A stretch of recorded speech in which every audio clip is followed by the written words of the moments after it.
Assam higher secondary second year final এক্সামত English পেপাৰত second two কুৱেশ্যনত আহে এডভাৰ্টিজমেণ্ট ন'টিছ বা পোষ্টাৰ মেকিং এই তিনিটাৰ পৰা যিকোনো দুটা কুৱেশ্যন আহে তাৰে পৰা যিকোনো এটা আমি লিখিব লাগে আৰু সেইটো যদি ভালদৰে লিখিব পাৰোঁ 5 মাৰ্কছ তোমাৰ কাৰণে কনফাৰ্ম। তো আজিৰ এই ভিডিঅ'টোত আমি সেই কুৱেশ্যনৰে প্ৰিপেৰেশ্যন কৰিম। তাৰে আজি আমি ন'টিছ ৰাইটিংটো শিকিম আৰু মোৰ মতে গোটেই পেপাৰত ন'টিছ ৰাইটিংটোৱে আটাইতকৈ ইজি কুৱেশ্যন হয়। যদি নেক্সট ইয়াৰ পেপাৰত ন'টিছ ৰাইটিং আহে দেন ইউ আৰ লাকি, তোমাৰ বাবে 5 marks guaranteed. And as I said notice ৰাইটিংটো বহুত ইজি হয়।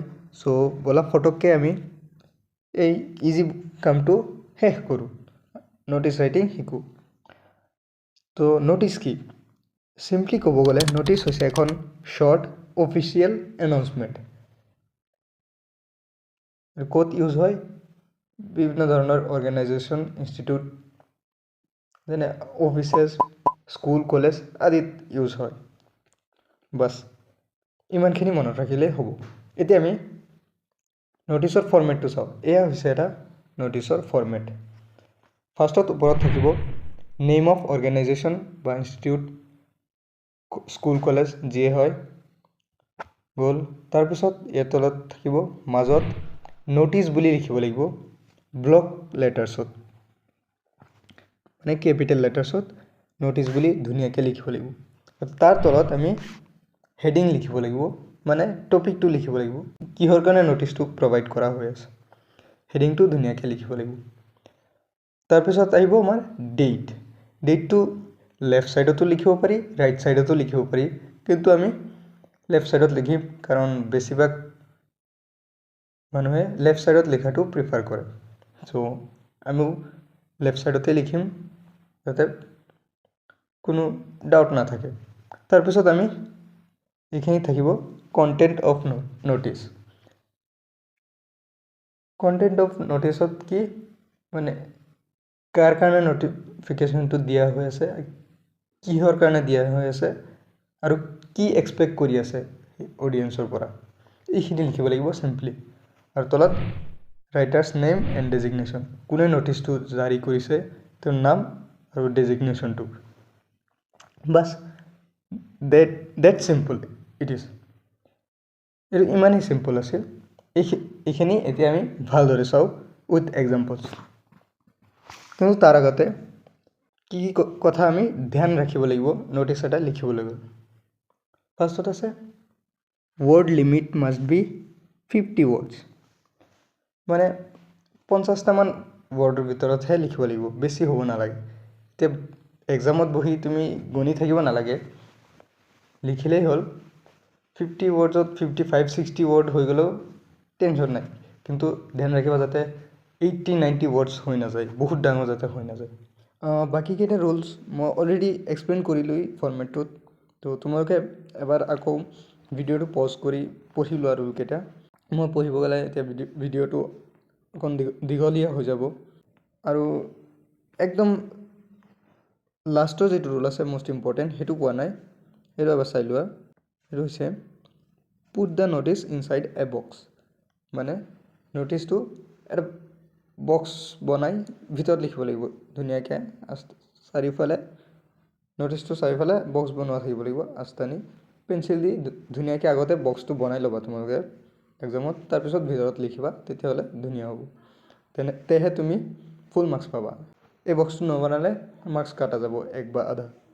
ঠিক আছে, এতিয়া আমি কুৱেশ্যন প্ৰেক্টিছ কৰিম আৰু তাতে চব বুজি পাবা।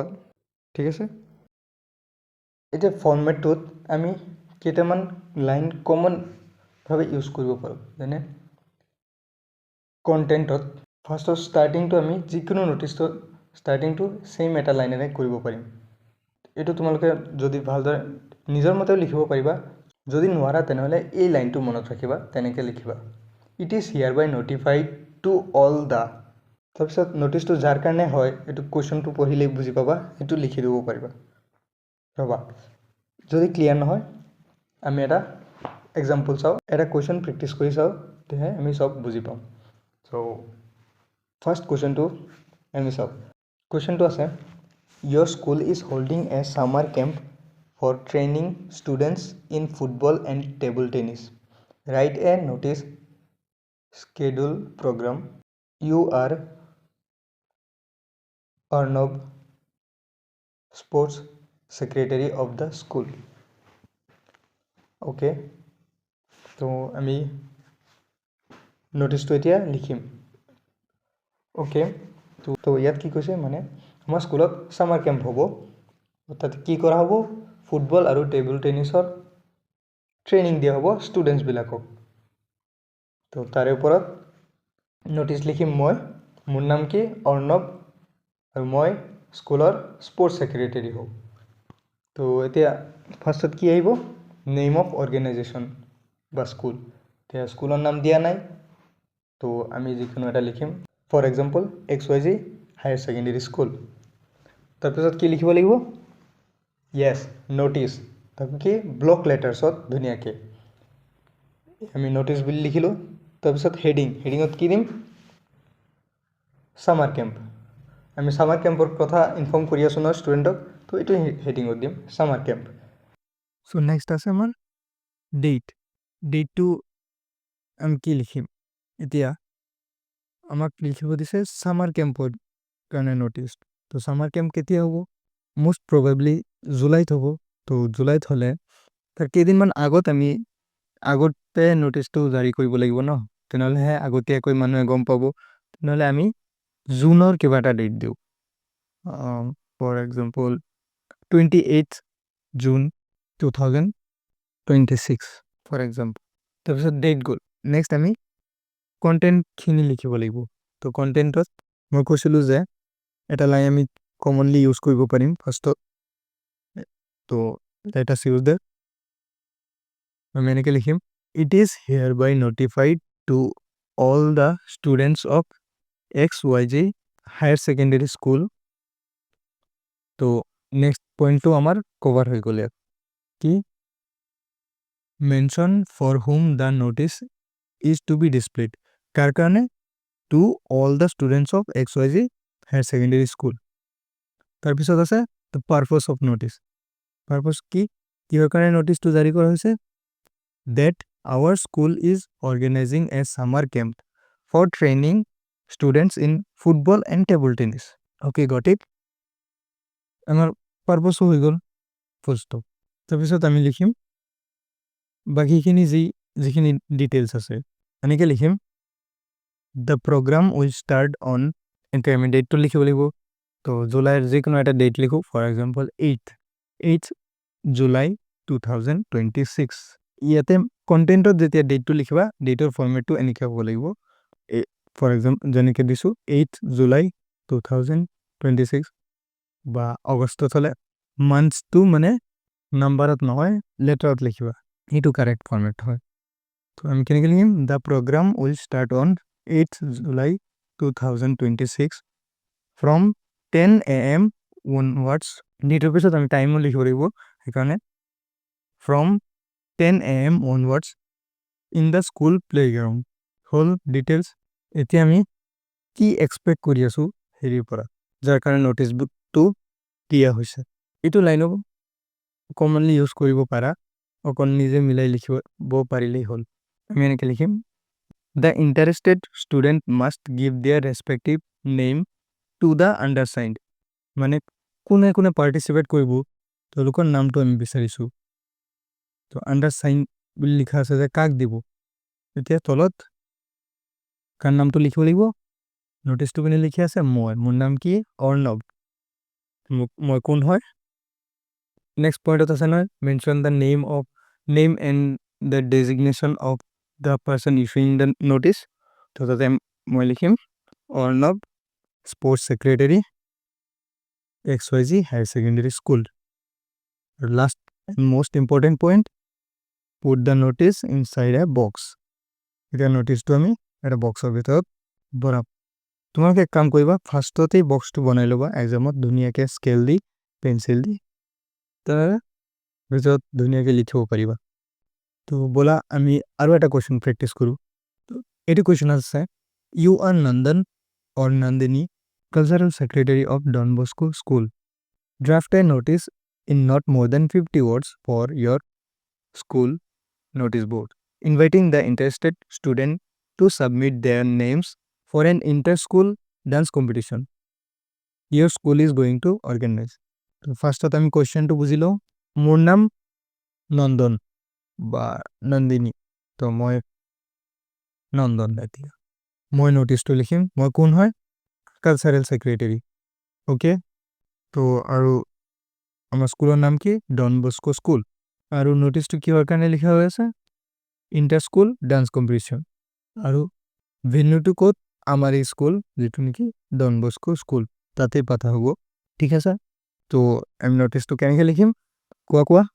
য়েছ, ফাৰ্ষ্টত লিখিম অৰ্গেনাইজেশ্যনৰ নাম, মানে কি স্কুলৰ নাম ডন বস্কো স্কুল লিখিলোঁ। তাৰপিছত কি আহিব? য়েছ, ধুনীয়াকৈ নটিছটো লিখিব লাগিব ব্লক লেটাৰ্ছত। এইটো হৈ গ'ল। তাৰপিছত কি আহিব? হেডিঙত কি লিখিম? Inter school dance competition. Okay, তাৰপিছত আহিব আমাৰ ডেট। এতিয়া ডেটটো কুৱেশ্যনত নাই, চ' আমি নিজে এটা দি দিম। ফৰ এক্সাম্পল ডান্স কম্পিটিশ্যনটো হ'ব 10th December 2025। তো আমি নটিছটো আজি ইছ্যু কৰি আছোঁ। তো আজি ডেট হৈছে 4 December 2025। অ'কে, তো তাৰপিছত আহে কণ্টেণ্টত আমি কি কৈছিলোঁ যে এটা লাইন আমি কমনলি ইউজ কৰিব পাৰোঁ। নকৰিলেও হ'ব, তোমালোকে নিজৰ মতে যদি বেলেগকৈ লিখিব পাৰা, ডেটছ গুড। তো আমি এনেকৈ লিখিম, it is here by inform to all the students of Don Bosco school that we are going to organize an inter-school dance competition. তো ইয়াতে আমি কাৰ কাৰণে নটিছটো লিখিছোঁ? All the students of Don Bosco school. আৰু পাৰপজটো কি? ইণ্টাৰ-স্কুল ডান্স কম্পিটিশ্যনটো যে অৰ্গেনাইজ কৰা হ'ব সেইটো ইনফৰ্ম কৰি। তাৰপিছত আমি এডিশ্যনেল ডিটেইলছখিনি দি দিওঁ। The dance competition will be held on 10th of December 2025 from 11 AM। তাৰপিছত আমি লিখিম the interested students are requested to submit their respective names to the undersigned before 5th of December। হ'ল। তাৰপিছত আমি কোনে লিখিছে নটিছটো? মই নন্দন। আৰু ডেজিগনেশ্যনটো কি? Cultural secretary of Don Bosco school. And then let us put this inside a box. Okay, আৰু এটা কুৱেশ্যন প্ৰেক্টিছ কৰোঁ very quickly. Okay, so next question to Asam, you are Raj or Rekha, your school is organizing an inter-school science exhibition. Write a notice in not more than 50 words inviting the interested student to submit their names. তো ইয়াতে কোনে লিখিব? ৰাজে লিখিব। কিয় লিখিব? স্কুলত inter-school science exhibition হৈ আছে। তো সেম ফৰ্মেট আমি ইউজ কৰিম। ফাৰ্ষ্টত কি লিখিম? অৰ্গেনাইজেশ্যনৰ নাম। স্কুলৰ নামটো ইয়াত দিয়া নাই, আমি কিবা এটা লিখি দিম, ABC চিনিয়ৰ ছেকেণ্ডেৰী স্কুল। তাৰপিছত আমি কি লিখিব লাগিব? য়েছ, নটিছ, তাকো ব্লক লেটাৰ্ছত ধুনীয়াকৈ। তাৰপিছত তাৰ তলত আমি কি লিখিম? হেডিঙত কি লিখিম? Inter school science exhibition. ঠিক আছে, তাৰপিছত আমি লিখিব লাগিব কণ্টেণ্টত আমি কি লিখিম? দিছ ইজ টু ইনফৰ্ম, কাক ইনফৰ্ম কৰিম? All the students of ABC senior secondary school that our school is going to organize an inter-school science exhibition on কিবা এটা ডেট ভাবা 15th of December 2025। ঠিক আছে, in the school auditorium from 10 AM onwards। এতিয়া ইয়াত আমি 15th of December দিছোঁ, তো নটিছটো আগতে ইছ্যু কৰিব লাগিব ন। তো ওপৰত যিটো ডেট আছে সেইটো আমি ধৰি লোৱা 10 দিন আগতে নটিছটো দিছোঁ, 5 December 2025। তাৰপিছত আমি লিখিম interested students may submit their names to the undersigned before 13th of December। তাৰপিছত তলত লিখিব লাগিব কি? ৰাজ কোন হয়? ধৰি লোৱা ডেজিগনেশ্যন কি হ'ব? Designation science club secretary. ডেজিগনেশ্যনটো কুৱেশ্যনত দিয়াই থাকিব, জেনেৰেলি দিয়া থাকে, দিয়া নাথাকিলে এটা নিজে লিখি দিবা। তো এতিয়া ব'লা ফটাফট আৰু এটা কুৱেশ্যন প্ৰেক্টিছ কৰোঁ যাতে আমি কিছু পাহৰি নাযাওঁ এইটো অকণ এতিয়াতো অকণ বেলেগ ধৰণৰ কুৱেশ্যন থাকিব ধৰি লোৱা এতিয়া আৰু তুমি ষ্টুডেণ্ট নহয় এতিয়া কোনোবাই ফিউচাৰত টিচাৰ হ'লে প্ৰিন্সিপাল হ'ল প্ৰিন্সিপালে কিবা এটা ন'টিচ দিব লাগে কেনেকৈ দিব এই কুৱেশ্যনটো আমি প্ৰেক্টিছ কৰিলে গম পাই যাম কুৱেশ্যনটো হ'ল due to a sudden landslide Don Bosco high school has to be close for a week as principal of that school drafted notice in not more than 50 words to be displayed at the school main gate. তাৰপিছত আমি box এটা বনাই ল'লোঁ ধুনীয়াকৈ তাৰপিছত আমি কি কৰিম চবচে ওপৰত অৰ্গেনাইজেশ্যনৰ নেম মানে স্কুলৰ নাম ডন বস্কো হাই স্কুল তাৰপিছত কি ন'টিচ লিখিব লাগিব ব্লক লেটাৰ্ছত লিখিলোঁ ন'টিচ টপিক হেডিংটো কি লিখিম আমি এনেকৈ লিখিব পাৰোঁ classes suspended for a week তাৰপিছত ডেট আজি কি ডেট আজি ধৰি লওঁ আজি ন'টিচটো ইছ্যু কৰি আছোঁ আজি ডেট হ'ল 4 ডিচেম্বৰ 2025 এতিয়া কণ্টেণ্টত আমি কি লিখিম it is here by notified to কালৈ to all the students and the teaching staff that the classes will remain suspended for a week because the road connecting the school is temporarily blocked due to sudden landslide in the area.